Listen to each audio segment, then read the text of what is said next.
Hello, everyone.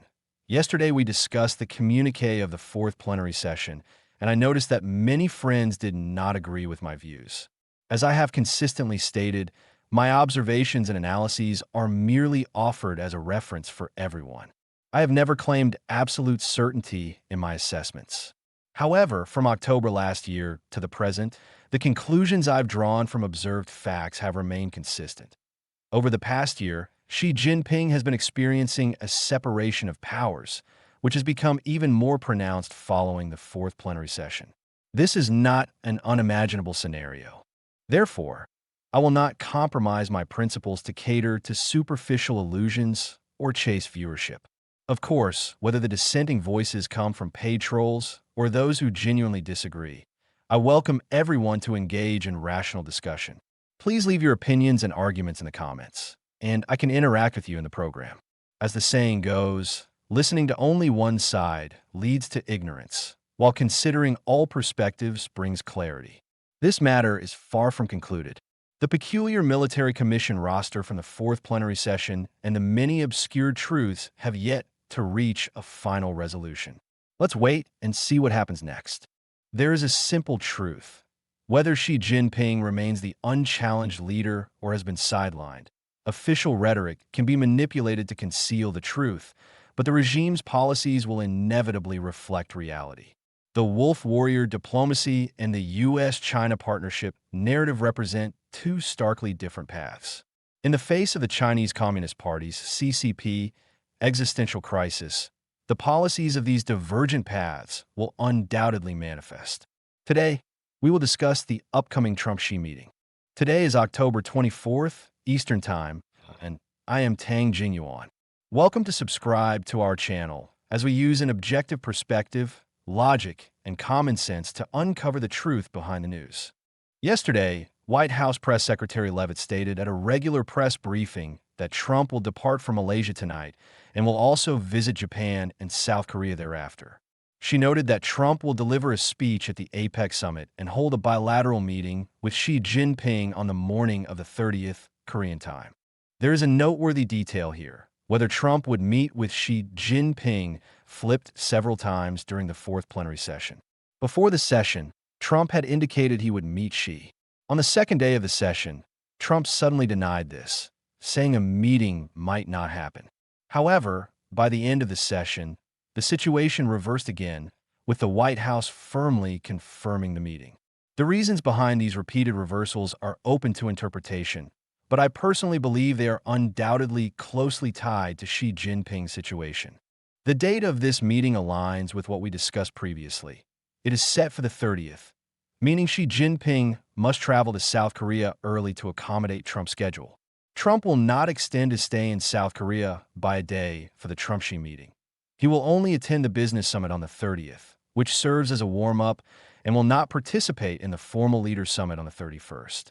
In other words, even before the Trump-Xi meeting begins, the tone has been set. Trump holds the initiative, deciding whether to meet or not, and Xi must proactively seek him out. Xi Jinping is clearly in a passive position, having to rush to South Korea to accommodate Trump's schedule. As is widely known, this Trump-Xi meeting is seen as a critical juncture in U.S.-China trade negotiations. If no agreement is reached, Trump's 155% tariff hammer and sanctions on critical software will be enforced. Tariffs are secondary. The sanctions on key software, in particular, are as potent as, if not more so than, China's rare earths. Many have discussed Windows, Android, and iOS systems, but Trump's focus in this round is likely on application software in the industrial technology sector, though the aforementioned three major computer and mobile systems are theoretically not excluded. A critical question arises. Will negotiations on major issues like soybeans, rare earths, and fentanyl in the U.S.-China trade war only be addressed in detail at the Trump-Xi meeting? Likely not. Yesterday's news was clear. The U.S. negotiating team, led by Besant, and the Chinese team, led by He Lifeng, are scheduled to meet in Malaysia today, Asia-Pacific time. This is the real negotiation body. As for the Trump-Xi meeting on the 30th, according to Besant himself, it is merely a pull-aside on the sidelines of the summit, a brief, informal discussion lasting perhaps an hour in a room off the main venue. This is largely a formality, where the two leaders confirm the terms already negotiated by Besant and He Lifeng, possibly finalizing them on the spot with a signing or, like Louis' previous visit, staging a grand ceremony at the White House for He Lifeng to sign what amounts to a treaty under duress in a live broadcast. Of course, there's another possibility. Xi Jinping could opt to continue the great struggle, as with the rare earths market crash, and go toe-to-toe with the U.S. However, in my view, this is less likely, as the CCP has already shown signs of capitulation. Yesterday, renowned financial strategist Hong Hao posted that China had just placed an order for 1.26 million tons of U.S. soybeans, the largest single-day flash purchase since 2020. From May this year until now, China's orders for U.S. soybeans have been nearly zero. This news broke on the 23rd, roughly coinciding with the end or near end of the fourth plenary session, signaling the CCP's preemptive capitulation and goodwill gesture toward the U.S. This is not merely a gesture of goodwill, but carries the implication of the one who tied the bell must untie it. Why? The origin of this round of the trade war likely stems from soybeans. After the preliminary agreement reached in Geneva in May, the CCP abruptly halted purchases of U.S. soybeans. This was a slow-burning card played against Trump's base, naturally provoking significant discontent from the U.S. side. This led to subsequent U.S. retaliatory measures, such as sanctions on a group of Chinese companies and imposing port fees on Chinese vessels. The CCP, however, inverted cause and effect, portraying the U.S. retaliation as the initial provocation, which then justified launching the rare earths assault, escalating into the series of tit-for-tat moves we see today. In plain terms, the CCP has been deliberately provocative since May. Despite subsequent rounds of talks in London and Madrid, the CCP's aggressive actions never ceased, ultimately infuriating the U.S. Speaking of the CCP's provocations, we should clarify a misunderstanding many have. Li Qinggang, a key CCP negotiator, was publicly accused by Besant of being a hardliner who disrupted negotiations, breaking international protocol. On Monday, the CCP officially announced the removal of Li Qinggang from his positions as permanent representative to the WTO, ambassador extraordinary and plenipotentiary, and deputy representative to the UN office in Geneva and other international organizations in Switzerland. This news led many to mistakenly believe Li Qinggang was stripped of his role as a U.S.-China trade negotiator. This is a misconception.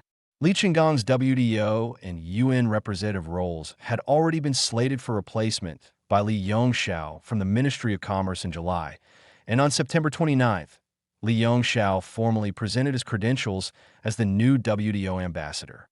Thus, the October 20th announcement of Li Qinggang's dismissal was merely procedural, albeit delayed by over 20 days, coinciding precisely with the opening day of the fourth plenary session, carrying some symbolic weight. What weight? In the critical Malaysia negotiations, Li Qinggang remains part of the CCP's negotiating team, with no change in his role. Regardless of whether they are moderates or hawks, the CCP would not immediately replace someone just because Besant called them out. That would be too servile, akin to a modern-day Li Hongzhang. For the sake of appearances, the CCP must hold its ground. However, if Li Qinggang and He Lifeng, both accused by Besant of sabotaging talks, make significant concessions this time, we can confirm that Xi Jinping's hawkish negotiation stance has been curbed. As we discussed yesterday, the fourth plenary session's communiqué subtly re-emphasized economic construction as the center, a signal of the reformist faction's ascendancy. As long as the CCP prioritizes economic construction, it must improve relations with the U.S. and return to the U.S.-China partnership line, even if it means significant concessions. There is no other path. Thus, whether these negotiations end in a win-win or a full-blown confrontation, and whether the moderates or hardliners prevail, we will soon see the outcome. Today, the 18th meeting of the Standing Committee of the National People's Congress convened in Beijing. Unexpectedly, The first stamp of this rubber stamp body was to designate October 25th as Taiwan Retrocession Day, with the state holding commemorative activities in various forms. This was clearly an agenda set during the fourth plenary session, merely stamped by the NPC. Why is the CCP introducing such an absurd and fanciful idea at this time? I'll tell you, it's related to the election of the new KMT chairman. Let's take a break for a commercial, and we'll continue this topic afterward. Thank you for your support. Let's resume. According to Xinhua's report, Taiwan's retrocession is a significant outcome of the Chinese people's victory in the War of Resistance against Japan, a key piece of evidence of the Chinese government's restoration of sovereignty over Taiwan, and an essential link in the historical and legal chain affirming Taiwan as part of China. Establishing Taiwan Retrocession Day and holding national commemorative activities, they claim, reinforces the indisputable historical fact that Taiwan is an inseparable part of China and strengthens the international community's commitment to the One China principle.